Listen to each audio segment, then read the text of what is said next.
Hey everyone, Cody Hayes here, and I'd like to welcome you to part three as we look at the third portion of Christianity, Protestantism, the Protestant Reformation. And so we left off with Luther and, about his being this paranoid individual from his early years in the monastery. And really where that comes from is, the attitude that he took towards the teaching of mortal sin. How if you forget to confess just one mortal sin, down you go, that's it, it's all over. And, Luther would spend hours in the confessional trying to think of every mortal sin he's possibly committed, so much so that his spiritual confessor said to him, "Come back when you've done something serious." And it's kind of ironic with that because within the Lutheran tradition, um, they don't recognize reconciliation as a sacrament, but they do have the ritual of it. And so Luther would, hear those in the confessional, and often at times, he would tell them, come back when you've done something serious. But moving forward, to help him deal with his paranoid problem, the abbot, the head of the monastery, gave Luther many, many tasks.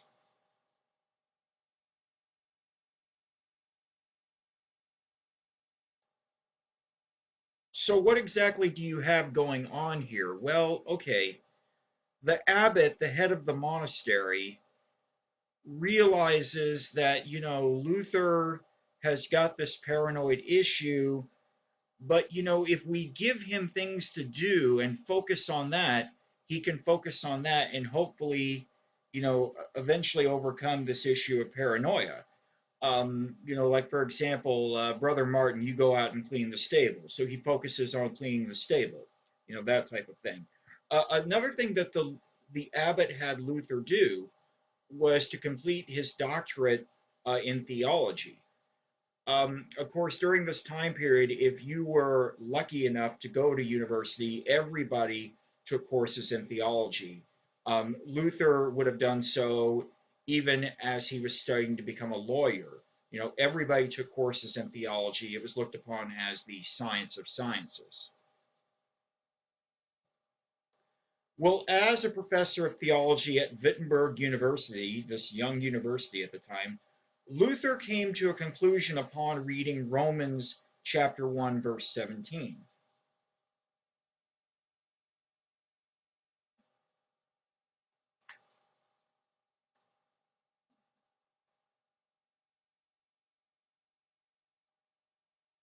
So, Luther was a lecturer over, I believe, the Psalms and the letter to the Hebrews, but he comes to this conclusion on reading chapter 1 of the letter to the Romans, verse 17 from the Apostle Paul. And I'm going to read that passage from the Douay Rhymes. The Douay Rhymes is not a good modern day translation, but it is an English translation of the Latin Vulgate, which Luther would have used and which he, in fact, used to produce his own translation of the Bible, the Luther Bible, the Luther Bible.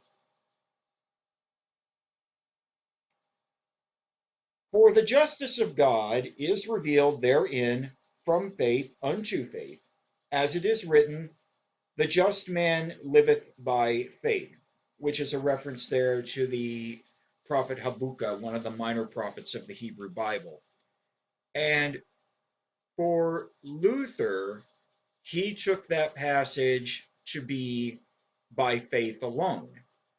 And that became a core in his teaching and one of the pillars of Protestantism as a whole, the teaching of the sola fide, the faith alone. In fact, when Luther produced his own translation of the Bible, the Luther Bible, he added the word alone into that passage, even though it's not from the earliest manuscripts that we have from Paul or from Habakkuk, which is what Paul was quoting from there. But that is how Luther understood it, to be by faith alone. So look at here some abuses within the church at the time. We have here a collection of indulgences or get actually more collecting donations and indulgences given out as incentives. Well, at the beginning of the 16th century, St. Peter's Basilica, which was first built, originally built during the reign of the Emperor Constantine, was badly in need of repair.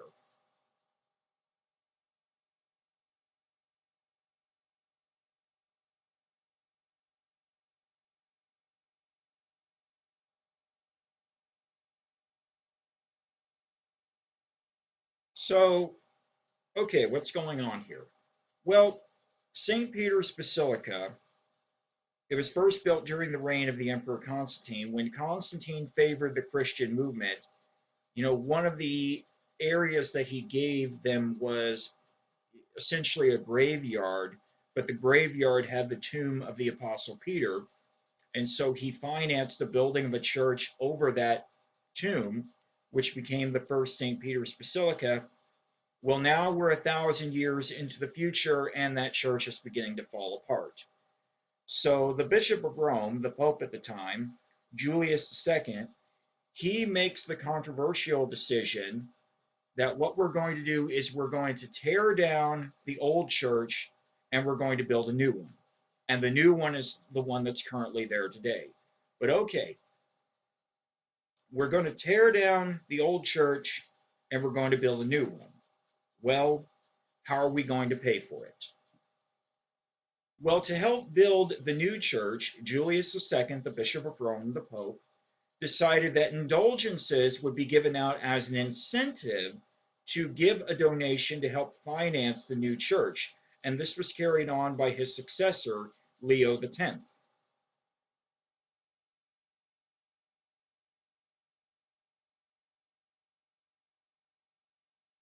When I've taught this before, I've often had the view, and I think many others do as well, that what the Pope did was allow the selling of indulgences. And at times, I've even mentioned that because, I mean, that is how, I had always understood it.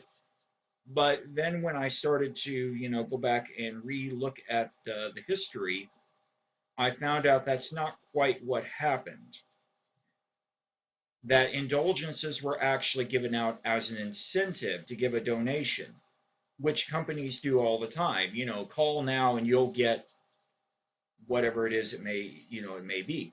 Like to give an example, with in fact another Catholic charity, St. Jude, that you see the ads, call now and you'll get this free T-shirt. Well, let's say that you call, you give a donation, and then you get a T-shirt. Well, you didn't actually purchase a T-shirt. What you did was you gave a donation to St. Jude, and the T-shirt was just given out as a freebie for you giving a donation. So that's essentially what you had happen here. That indulgences, they were never bought or sold, but um, they were given out as an incentive to give a donation to the building of the new church. Well, in order to increase donations, collectors would often use tactics that violated the church's teachings on indulgences.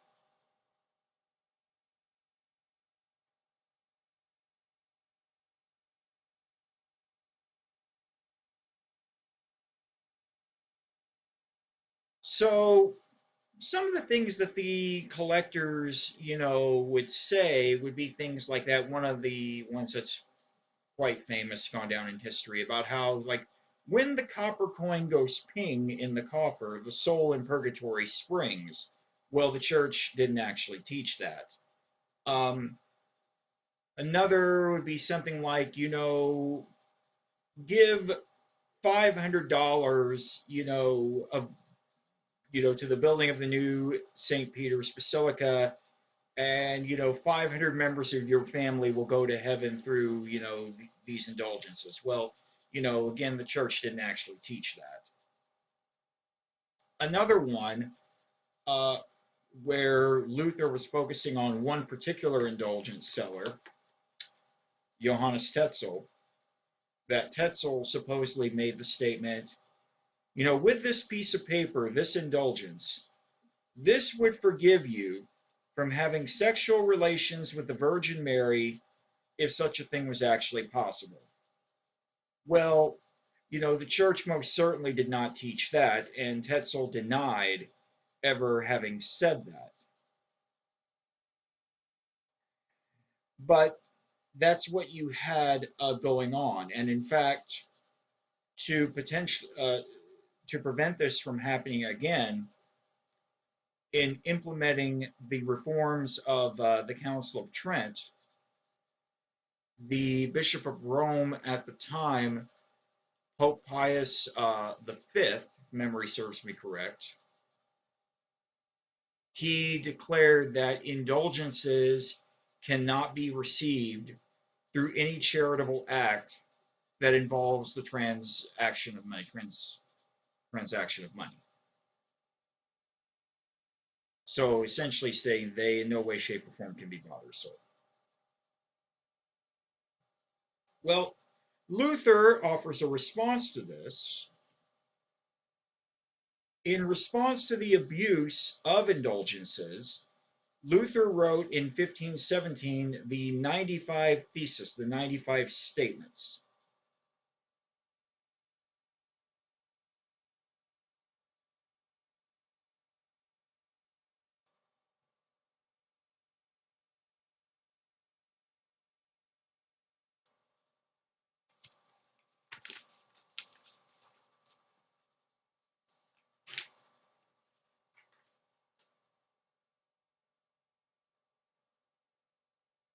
This would have taken place on basically what's known as All Hallows Eve, All Souls Eve, and it took place on October the 31st, where, of course, Halloween, but in the traditional liturgical calendar, this would have been Christians going to the All Souls Day Mass.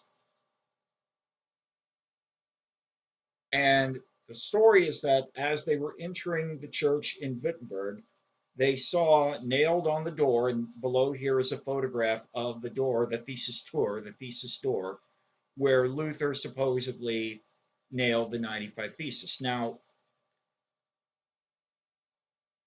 historians went back and examined the evidence, and many of them declared that no, Luther didn't actually really put them on the church door.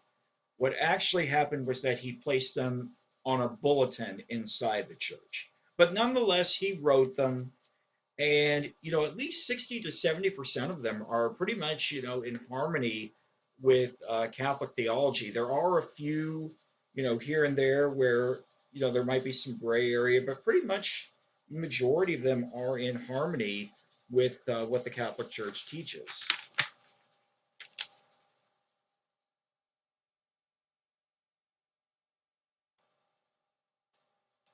Well, upon hearing about Luther's protest at first, Pope Leo X seemed to pay little attention.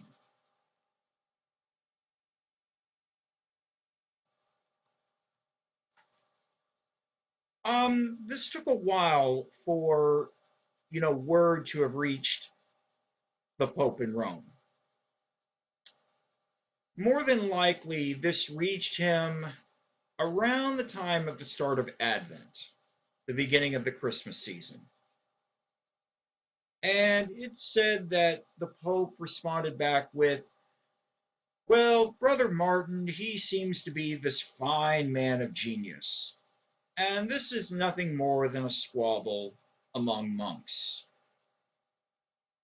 Because Luther was an Augustinian, Tetzel, who he singled out, was a Dominican. So this is just the Augustinians and the Dominicans going, you know, having their usual conflict, the various religious orders within the Catholic Church. Well, we'll need to stop here, and then when we come back, we will continue on with looking at the Protestant Reformation. So take care. I will symbolically see you then.